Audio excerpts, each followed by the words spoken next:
கொழும்பில் மாபெரும் ஆர்ப்பாட்ட பேரணி. SM மரிக்கார் வெளியிட்டுள்ள தகவல்.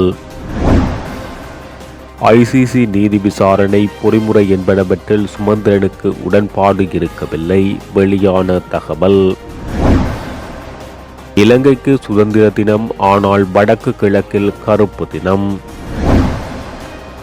சம்பந்தன் தலைவராக இருந்த போதும் கசப்பான அனுபவங்களை எதிர்கொண்டோம். சித்தார்த்தன் கருத்து. சந்திரிகா தலைமையில் விசேட கூட்டணி, உத்தேசிக்கப்பட்ட புதிய சின்னம். மீண்டும் கூட்டமைப்பை இணைக்கும் தீவிர முயற்சியில் ஸ்ரீதரன். ஐக்கிய மக்கள் சக்தி கொழும்பில் மாபெரும் ஆர்ப்பாட்ட பேரணியை நடாத்த உள்ளதாக ஐக்கிய மக்கள் சக்தியின் பாராளுமன்ற உறுப்பினர் SM மரிக்கார் தெரிவித்துள்ளார். கொழும்பில் நேற்று இடம்பெற்ற செய்தியாளர் சந்திப்பில் கலந்து கொண்டு கருத்து தெரிவிக்கும் போது அவர் இதனை தெரிவித்துள்ளார். அரசாங்கத்தின் பல செயற்பாடுகள் மற்றும் வாழ்க்கை செலவுகளின் அதிகரிப்பு போன்றவற்றை மையப்படுத்தி இந்த போராட்டம் முன்னெடுக்கப்பட உள்ளது. இந்த நிலையில் போராட்டம் இடம்பெறவுள்ள இடங்கள் மற்றும் நேரம் குறித்து இன்று அறிவிக்கப்படும் என அவர் தெரிவித்துள்ளார். இலங்கை இராணுவத்தின் முன்னாள் தளபதி லெப்டினன்ட் ஜெனரல் தயாரத்நாயக்க ஐக்கிய மக்கள் சக்தியில் இணைந்து கொண்டுள்ளார். எதிர்க்கட்சி தலைவர் சஜித் பிரேமதாசாவை நேற்று சந்தித்து கலந்துரையாடிய பின்னர் தயாரத்நாயக்க ஐக்கிய மக்கள் சக்தியின் அங்கத்துவத்தை பெற்றுக் கொண்டுள்ளதாக தெரிவிக்கப்படுகின்றது. அதனையடுத்து ஐக்கிய மக்கள் சக்தியின் பொது கொள்கைகள் தொடர்பான சிரேஷ்ட ஆலோசகராக ஜெனரல் தயாரத்நாயக்கவை எதிர்க்கட்சி தலைவர் சஜித் பிரேமதாசா நியமித்துள்ளார். ஜெனரல் தயாரத்நாயக்க 35 வருடங்களுக்கு மேலாக இலங்கை இலகுகால் படையணிக்கு தலைமை தாங்கி செயற்பட்டதோடு 4ஆம் கட்ட ஈழப்போரில் கிழக்கில் இடம்பெற்ற மிக பெரும் இராணுவ நடவடிக்கைக்கு முன்னிலை வகித்தார். யுத்தம் முடிவுற்றதன் பின்னர் புனர்வாழ்வு பணியகத்தின் ஆணையாளர் நாயகமாக 12,000 முன்னாள் விடுதலை புலி உறுப்பினர்களின் புனர்வாழ்வுக்காக பணியாற்றியுள்ளார். இலங்கை இராணுவ அகாடமியின் கட்டளை தளபதி, ஊடக பணிப்பாளர், பாதுகாப்பு அமைச்சின் இராணுவ பேச்சாளர் போன்ற பதவிகளை அவர் வகித்துள்ளார். யுத்தத்துக்கு பிறகு மேஜர் ஜெனரல் தயாரத்நாயக்க 2013 ஆகஸ்ட் மாதம் 1ஆம் தேதி தொடக்கம் செயற்படும் வண்ணம் இராணுவ தளபதியாக நியமிக்கப்பட்டார். லெப்டினன்ட் ஜெனரலாக பதவி உயர்த்தப்பட்ட பின்னர் ஓய்வு பெற்றதும் ஜெனரலாக பதவி உயர்வு பெற்றார். இலங்கை துறைமுக அதிகார சபையின் தலைவராகவும் கோட்டபய ராஜபக்ச ஜனாதிபதி அரசாங்கத்தில் கைத்தொழில் அமைச்சின் செயலாளராகவும் பணியாற்றியுள்ளமை குறிப்பிடத்தக்கது. ICC நீதி விசாரணை பொறிமுறை போன்றனவற்றில் குறிப்பிடப்பட்ட சரத்தில் நாங்கள் கொண்டு வந்த விடயங்களில் சுமந்திரனுக்கு உடன்பாடு இருக்கவில்லை. அதனை அவர் வெளிப்படையாக கூறினார் என பிரித்தானிய தமிழர் பேரவையின் பொதுச் செயலாளர் ரவி தெரிவித்துள்ளார்.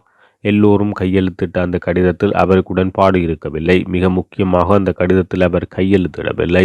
அவரை தவிர தமிழ் தேசிய கூட்டமைப்பில் இருந்த பாராளுமன்ற உறுப்பினர்கள் விக்னேஸ்வரன் ஐயா உள்ளிட்ட அனைவரும் கையெழுத்திட்டனர் எனவும் பிரித்தானிய தமிழர் பேரவையின் பொதுச் செயலாளர் ரபி சுட்டிக்காட்டியுள்ளார். மியான்மர் எல்லையில் தீவிரவாத குழுக்களால் நடாத்தப்படும் இணைய குற்ற முகாம்களில் தடுத்து வைக்கப்பட்டுள்ள 56 இலங்கை இளைஞர்கள் தொடர்பில் இலங்கை வெளியுறவு அமைச்சிடம் கோரிக்கை முன்வைக்கப்பட்டது. குறித்த கோரிக்கையானது நேற்று முன்வைக்கப்பட்டுள்ளதாக தெரிவிக்கப்படுகின்றது. தாய்லாந்தின் தகவல் தொழில்நுட்ப வேலைகள் வாக்குறுதிகளால் ஈர்க்கப்பட்ட இந்த இளைஞர்கள் தற்போது சீன பாதாள உலக குழுக்கள் மற்றும் உள்ளூர் பயங்கரவாத அமைப்புகளின் கட்டுப்பாட்டின் கீழ் கட்டாய உழைப்பு மற்றும் உளவியல் அதிர்ச்சியை எதிர்கொள்வதாக குற்றம் சுமத்தப்பட்டுள்ளது. இந்த நிலையில் குறித்த இளைஞர்கள் பெற்றோர்களின் வெளிவிவகார அமைச்சுக்கு சென்று தமது பிள்ளைகளின் விடுதலைக்காக உடனடியாக தலையிடுமாறு வலியுறுத்தியுள்ளனர். தமது குழந்தைகள் மனரீதியாக உடைந்துள்ளனர், அதிகரித்து வரும் சித்திரவதை மற்றும் மனிதாபிமானமற்ற நிலைமைகளுக்கு ஆளாகின்றனர். ஒரு தூதுக்குழுவை அனுப்பி அவர்களை வீட்டுக்கு அழைத்து வருமாறு நாம் அரசாங்கத்திடம் கோருவதாக அவர்கள் குறிப்பிட்டுள்ளனர். தூக்கமின்மை, மிருகத்தனமான தண்டனைகள் மற்றும் சிறிய மீறல்களுக்கு கூட மின்சாரம் பாய்ச்சுதல் ஆகியவற்றுடன் தினமும் 18 மணி நேரம் வரை கட்டாய உழைப்பு போன்றவற்றில் குறித்த இளைஞர்கள் ஈடுபடுத்தப்பட்டுள்ளதாக தகவல்கள் வெளியாகியுள்ளது. அடிப்படை சுகாதாரம் மறுக்கப்பட்டுள்ளது. ஒரே மாதிரியான ஆடைகளை அணிய வேண்டிய கட்டாயம் ஏற்பட்டுள்ளது. இந்த நிலையில் அங்கு உள்ளவர்கள் அனைவரும் தைரியத்தை இழந்துவிட்டதாக குறித்த முகாமில் உள்ள பெண்ணொருவர் வெளியிட்ட தகவல்களை ஊடகம் ஒன்று சுட்டிக்காட்டியுள்ளமை குறிப்பிடத்தக்கது. இலங்கையின் 76வது சுதந்திர தினம் வடக்கு கிழக்கு மாகாணங்கள் முழுவதும் கருப்பு தினமாக பிரகடனப்படுத்தப்பட்டுள்ளது என யாழ்ப்பாண பல்கலைக்கழக மாணவர் ஒன்றிய தலைவர் துவாரகன் குறிப்பிட்டுள்ளார். ஊடக சந்திப்பு ஒன்றில் கலந்து கொண்டு உரையாற்றும் போது அவர் இதனை தெரிவித்துள்ளார். பிப்ரவரி 4ஆம் தேதி கருப்பு நாளாக பிரகடனப்படுத்துவதாக வெளிந்து காணாமல் ஆக்கப்பட்டவர்கள் உறவுகள் சங்கம் மற்றும் யாழ்ப்பாண பல்கலைக்கழக மாணவர் ஒன்றியம் ஆகியன அறிவித்துள்ளன. மேலும் தமிழ் மக்களுக்கான நிரந்தர அரசியல் தீர்வுக்கான முன்னேற்றகரமான வேலை திட்டங்கள் எதுவும் முன்னெடுக்கப்படவில்லை. தமிழ் மக்களுக்கான உரிமைகள் மீறப்படுவதோடு இருப்பும் கேள்விக்குறிக்குள்ளாகியுள்ளதால் அவர்களுக்கான அச்சுறுத்தல்கள் தொடர்கின்றன. ஆட்சிகளும் ஆட்சியாளர்களும் மாறுகின்றார்கள். எனினும் தமிழ் மக்களுக்கான நிரந்தர அரசியல் தீர்வுகளும் முன்னேற்றகரமான வேலை திட்டங்களும் முன்னெடுக்கப்படவில்லை. அது வெறும் பேசுபொருளாக மாத்திரமே இருக்கின்றது. ஆகவே சுதந்திர தினத்தை வடக்கு கிழக்கு தழுவிய கரிநாளாக பிரகடனப்படுத்துகின்றோம். அரசியல் தீர்வு கிடைக்கும் வரை தமிழ் மக்கள் தொடர்ந்து போராட வேண்டும். அரசாங்கம் பல்வேறு புதிய சட்டங்களூடாக தமிழ் மக்களின் உரிமை போராட்டங்களை தடுக்கும் நடவடிக்கைகளை முன்னெடுப்பதாக அவர் தெரிவித்துள்ளார். சம்பந்தன் தலைவராக இருந்த போதும் கசப்பான அனுபவங்களை எதிர்கொண்டுள்ளதாக பாராளுமன்ற உறுப்பினர் தர்மலிங்கம் சித்தார்த்தன் தெரிவித்துள்ளார். யாழ்ப்பாணத்தில் நேற்றைய தினம் இடம்பெற்ற ஊடகவியலாளர் சந்திப்பில் கருத்து தெரிவிக்கும் போது அவர் இதனை தெரிவித்தார். தமிழ் தேசிய கட்சிகள் ஒரு கூட்டமைப்பாக பதிவு செய்யப்படுவதோடு அதற்கு ஒரு பொதுவான சின்னம் பதிவு செய்யப்பட வேண்டும். நான் மட்டுமல்லாது ஜனநாயக தமிழ் கட்சிகள் அனைத்துமே இந்த நிலைப்பாட்டில் தான் உள்ளது என தெரிவித்துள்ளார். தமிழரசு கட்சியின் தலைவர் தெரிவு செய்யப்பட்டிருக்கிறார். ஆனால் அவர் இன்னும் பதவியேற்கவில்லை. அதிலேயும் ஒரு சிக்கல் ஒன்று போய்கொண்டிருக்கின்றது. அது இப்போது அந்த பதவியேற்கின்ற வைபவம் அல்லது மாநாடு கால வரையின்றி ஒத்திவைக்கப்பட்டிருக்கின்றது. ஆகவே அது என்ன நடக்கும் என்பதை நாங்கள் பொறுத்திருந்து பார்க்க வேண்டும். அதன் பிறகுதான் உண்மையிலே தமிழரசு கட்சி கூட்டை பற்றி கதைக்கலாம். அதைவிட மிக முக்கியமான விஷயம், இப்போது தமிழரசு கட்சி ஏறக்குறைய ரெண்டாக உடைந்திருப்பதை நாங்கள் பார்க்கக்கூடியதாக இருக்கிறது. ரெண்டாம் மூன்றாவது ஏரியாவில் உடைந்திருப்பதை பார்க்கக்கூடியதாக இருக்கின்றது. ஆகவே தமிழரசு கட்சியாக எடுக்கின்ற தலைவர் எடுக்கின்ற நடவடிக்கையோ அல்லது அவர்களுடைய எடுக்கின்ற நடவடிக்கைகளை நிச்சயமாக அடுத்த குழு குழப்பிக் கொண்டிருக்கும்.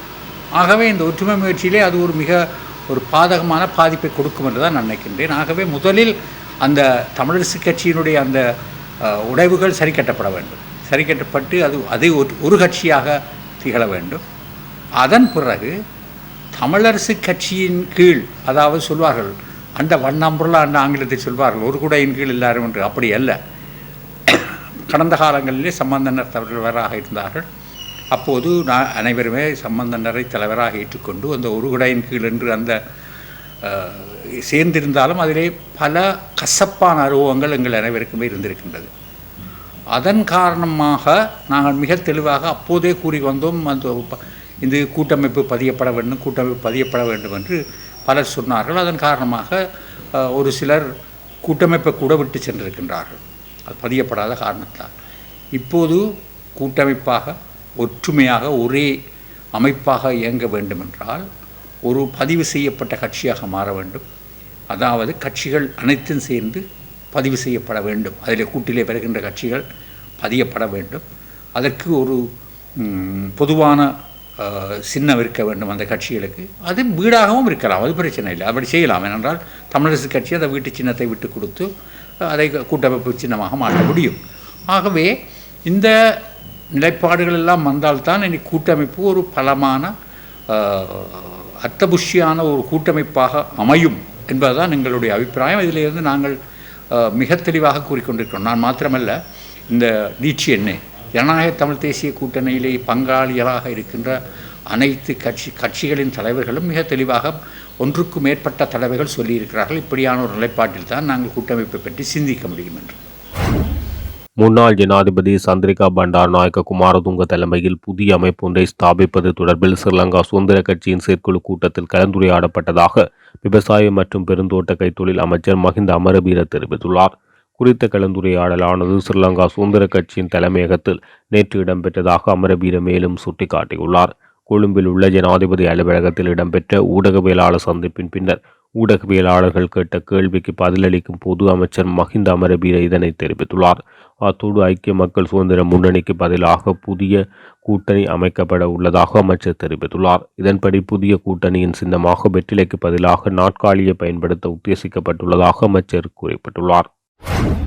தமிழ் தேசிய கூட்டமைப்பை ஒன்றிணைக்கும் முயற்சிகளை நிச்சயமாக மேற்கொள்வேன். அனைவரையும் ஒன்றிணைப்பதற்கான பேச்சுவார்த்தையில் ஈடுபட உள்ளேன் என இலங்கை தமிழரசு கட்சியின் தலைவர் சிவஞானம் ஸ்ரீதரன் தெரிவித்துள்ளார். மாவட்ட ரீதியில் இதற்கான கலந்துரையாடல்கள் முன்னெடுக்கப்படும். கட்சியின் இறுதி தீர்மானத்துடன் தமிழ் தேசிய கூட்டமைப்பை மீண்டும் ஒன்றிணைப்பேன் என எனது அறிவிப்பு வெற்றி பெறும் என நம்புவதாக அவர் சுட்டிக்காட்டியுள்ளார். தமிழரசு கட்சியின் உறுப்பினர்களுக்கிடையில் மனக்கீறல்கள் இருக்கலாம். அவற்றை நிவர்த்தி செய்து அனைவரையும் ஒன்றிணைத்து பலத்துடன் செயற்படுவதற்கு அதிக கரிசனை கொண்டுள்ளோம். இதேவேளை ஒரு விடுதலைக்காக போராடுகின்ற இனம், அதிலும் போரில் தோல்வியடைந்த இனம் தன்னுடைய விடுதலை பற்றி சிந்திப்பதும், வெற்றி பெற்ற இனம் அவர்களை அடக்குமுறைக்குள் வைத்திருக்க முயற்சிப்பதும் வரலாற்றில் காணக்கூடிய முரண்பாடான நிலையாகும். ஆனால் இந்த முரண்பாடான விடயங்களை கடந்து நாங்கள் ஒரு தேசிய விடுதலையை அடைவதென்பது நீண்ட பயணம். இதற்கான காலவரையை குறிப்பிட முடியாது. இந்த நீண்ட பயணத்தில் பல முன்னேற்றங்களை கண்டுள்ளோம். மக்கள் தெளிவாக உள்ளார்கள். எமக்கு ஆணை வழங்கியுள்ளார்கள். எதிர்காலத்தில் நிச்சயம் மாற்றங்கள் ஏற்படும் என குறிப்பிட்டுள்ளார். நிகழ்நிலை காப்புச் சட்டம் மூலம் நடைமுறைக்கு வந்தவுடன் அனைத்து வெளிநாட்டு இணைய சேவை வழங்குனர்களும் நாட்டிலிருந்து வெளியேறும் நிலை ஏற்படும் எனவும், அப்போது சீனாவை போன்று இலங்கையும் தனது சொந்த தளத்தை உருவாக்க வேண்டியிருக்கும் என முன்னாள் பாராளுமன்ற உறுப்பினர் கிருடிகா பிரேமச்சந்திர தெரிவித்துள்ளார். நிகழ்நிலை காப்புச் சட்டம் மூலம் நடைமுறைக்கு வந்தவுடன் பேஸ்புக் மற்றும் எக்ஸ் போன்ற சர்வதேச சேவை வழங்குனர்களுக்கு இலங்கையை விட்டு வெளியேறுவது ஒரு சிறிய விடயம் என்று அவர் தெரிவித்துள்ளார். அனைத்து வெளிநாட்டு சேவை வழங்குனர்களும் இலங்கையில் செயற்படுவதை நிறுத்தினால் சீனாவை போன்று இலங்கையும் தனது சொந்த தளத்தை உருவாக்க வேண்டியிருக்கும். உலகம் முழுவதும் என்ன நடக்கின்றது என்பதை அறிந்து கொள்ள உங்கள் தொலைபேசி மூலம் பேஸ்புக், இன்ஸ்டாகிராம் அல்லது எக்ஸில் உள்நுழைய முடியாவிட்டால் நீங்கள் எவ்வாறு உணருவீர்கள் என்பது கற்பனை செய்து பாருங்கள் என அவர் இதன்போது கேள்வி எழுப்பியுள்ளார்.